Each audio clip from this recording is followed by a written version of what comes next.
Сколько бы я не просил, но ты же знала, что меня теряла. Я босиком по стеклам бегал так упрямо. И если бы не твой милый голосок, я бы упал, сделав последний вздох. И звезды мирно падали, как будто до меня.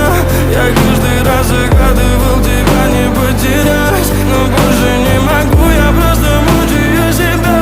Теперь ты больше не моя. В камине в 6 утра фотографии